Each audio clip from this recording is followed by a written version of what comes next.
segundo día de CADE Ejecutivos 2025. Estamos para la República con el superintendente de la SBS, Sergio Espinosa, quien ha tenido la disposición de conversar con nosotros. Muchas gracias, señor Espinosa.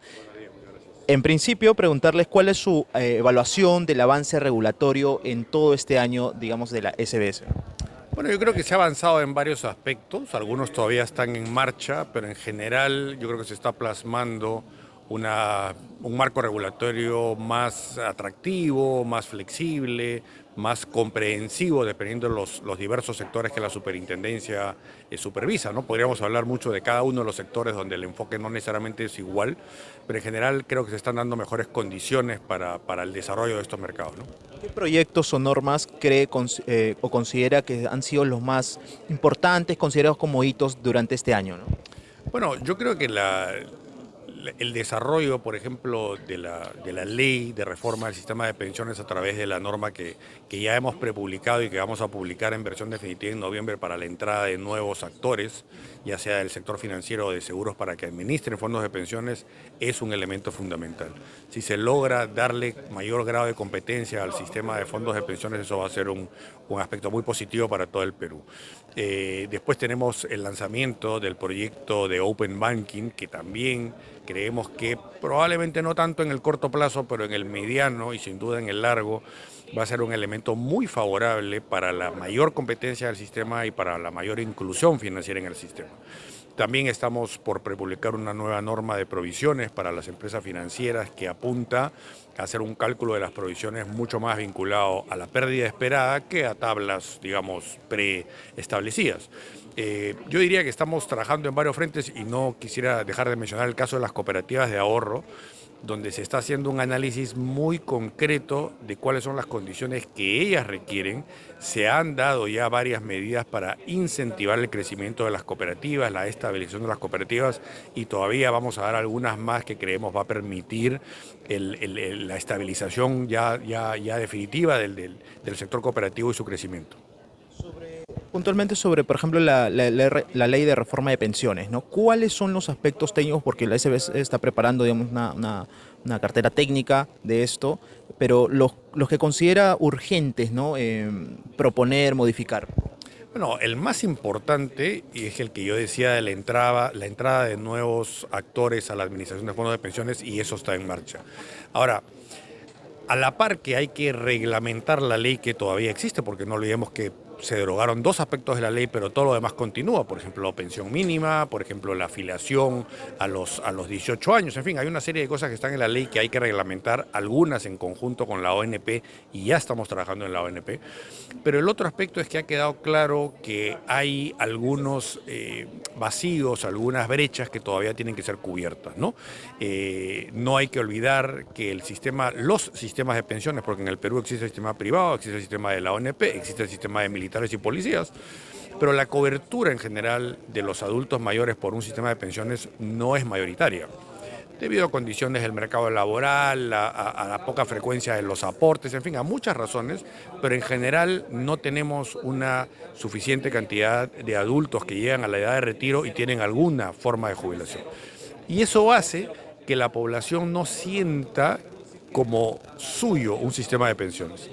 Y nosotros creemos que eso hay que revertirlo. Y para eso estamos trabajando una propuesta técnica de manera interna. Se ha conformado un grupo de trabajo que la meta es que el próximo año va a entregar un estudio con todas las alternativas de lo que se puede mejorar, no solo a nivel del sistema privado, sino a nivel de todo el sistema pensionario del Perú, para poner en discusión y para tratar de llegar a la meta de contar con un sistema de protección para la vejez que sea consensuado, ¿no? Estamos hablando en cuánto plazos, primer trimestre del 2026. Yo creo que a más tardar el primer semestre, ¿no? Esa es la idea, porque estamos trabajando con una visión multienfoque. Además estamos trabajando con la idea de no descartar ninguna línea, ninguna alternativa ex ante, ¿no es cierto? Trabajar todas las posibilidades, ver lo que ha hecho Chile recientemente con una reforma, ver lo que sucede en otros países, ver también cuánto cuesta hacer esos cambios. Es un trabajo que no es simple, pero la idea es que a más tardar el primer semestre podamos ponerlo sobre la mesa para tener una discusión mucho más amplia, ¿no? Esta última pregunta, pero sobre este tópico de la reforma de pensiones, ¿ha notado el interés o ha recibido el interés de solicitudes de algunas entidades financieras que quieran ingresar a competir, digamos, en el mercado previsional? Sí recibimos ese tipo de inquietudes. Ahora, esto ocurrió antes que se aprobara la ley del octavo retiro. Antes de eso habíamos recibido probablemente hasta tres expresiones de interés en entrar, obviamente dependiendo de las condiciones, y por eso mencionaba yo la norma que estamos publicando ahora en noviembre, cuya meta es tener un procedimiento muy flexible, muy ágil, muy rápido, para que precisamente esos interesados puedan entrar rápidamente al negocio de administración de fondos de pensiones, para lo cual también estamos trabajando en flexibilizar el marco regulatorio que hoy existe para las AFP, que sea un marco mucho más basado en riesgo y menos de control inmediato como sucede ahora, y eso también va a hacer más atractivo el ingreso de nuevos competidores, al igual que la centralización de procesos. La gran pregunta es si con el octavo retiro y con la perspectiva de que más adelante pueda haber otros más, eso va a desalentar la entrada de nuevos competidores. Esperemos que no.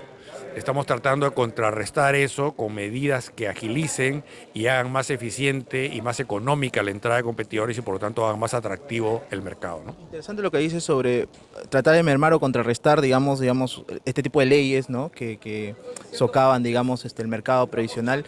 Pero, por ejemplo, me da la curiosidad, ¿qué tipo de medidas, por ejemplo, que puedan contrarrestar esta situación como posibles noveno, décimo retiro? Lo que pasa es que, a ver, si yo soy, por ejemplo, un grupo empresarial que no tengo un negocio de administración de fondos de pensiones, salió la ley de reforma, yo digo, ok, esto está interesante, vamos a ver cómo la superintendencia lo reglamenta, porque si me dice que tengo que hacer una AFP nueva, pues no tiene sentido, eso es muy caro. Pero si el reglamento es positivo, si el reglamento es flexible, es eficiente, entonces yo puedo estar interesado en entrar. Pero en ese interín se aprueba un octavo retiro, entonces digo, bueno, voy a entrar a hacer qué, si no va a haber dinero que administrar en algún momento. Si nosotros contrarrestamos eso con medidas que hagan más eficiente la competencia, más flexible la entrada, más lógica la regulación, entonces ese, digamos, temor o riesgo de más retiros puede atenuarse un poco porque la entrada, la decisión de inversión puede no ser tan costosa. Ahora, eso no atenúa de ninguna manera el dinero que ya no va a estar en las cuentas de las personas a la hora de su jubilación. Ese dinero se fue y ya no va a estar a la hora que lo necesiten cuando lleguen a la vejez, ¿no? Correcto. Ahora, en su análisis, por ejemplo, más allá de las AFP, ¿qué entidades cree que pueden quitarle parte de esa torta de participación? ¿Están por ahí las aseguradoras? Claro, porque la ley precisamente permite la entrada de aseguradoras, de bancas, de cajas. De hecho, hay una o más cajas municipales que han expresado directamente su interés en el negocio. Creemos además que las cajas municipales aportan un ingrediente regional que también es muy interesante a la hora de generar una relación con su cliente, ¿no es verdad? Y en el caso de las aseguradoras también hay muchas semejanzas porque no olvidemos que las aseguradoras ofrecen rentas vitalicias, tanto para jubilación como de inversión, y con lo cual hay una complementariedad, yo diría, bastante clara entre el negocio asegurador y el negocio de administración de fondos de pensiones. Por eso mismo nosotros lo que queremos hacer también es hacer que los marcos que regulan las inversiones de estos dos tipos de empresas sean más parecidos. Tienen que tener diferencias por su naturaleza, pero yo creo que no deberían ser tan diferentes como son ahora. Y si son más cercanos, pueden hacer más eficiente hacer ambos negocios a la vez. ¿Usted cree que la competencia, que es saludable para todo rubro económico, va a hacer mermar quizá esa desconfianza que está? En realidad la ciudadanía tiene una desconfianza por el sistema privado de pensión, en general el sistema de pensiones. ¿Cree que por ahí puede, digamos, pasar una solución, mermar la desconfianza que hay? Yo creo que la principal acción es empezar a generar pensiones que la gente valore. Porque, digamos, la competencia es importante, si eso tiene un efecto en el precio que cuesta, también es importante, pero es bien difícil contrarrestar un incentivo que es muy claro. La gente en general, por naturaleza, quiere tener el dinero hoy y no mañana, ¿no es cierto? Eso es natural.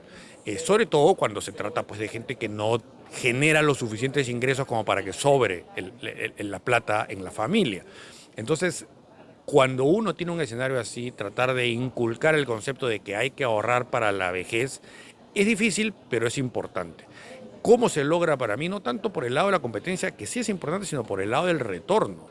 Yo, por ejemplo, cuando mi padre era jubilado, que era un jubilado de lo que hoy es la ONP, entonces no se llamaba así, mi padre ganaba una pensión que no le servía para nada.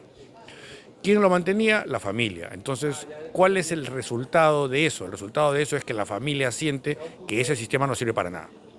Si nosotros empezamos a generar sistemas que tengan pensiones dignas para la gente en general, no solamente para algunas personas, sino en general, eso le va a crear legitimidad a un sistema de pensiones. Y la gente va a ver que en sus familias, las personas mayores pueden vivir decentemente con pensiones sin que toda la familia tenga que acudir en su ayuda, ¿no?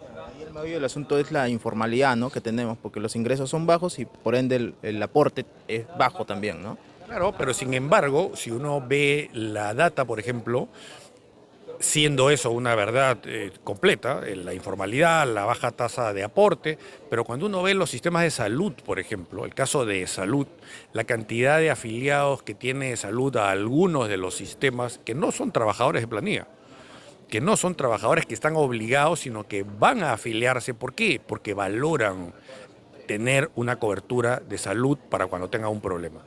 Esa valoración de tener la cobertura para la vejez es lo que tenemos que crear en la cultura del ciudadano peruano. Porque es una necesidad real. El día que una persona tenga 65, 70 años, que no va a poder producir los mismos ingresos que produce hoy, y si no tiene una familia que lo ampare, ¿de qué va a vivir?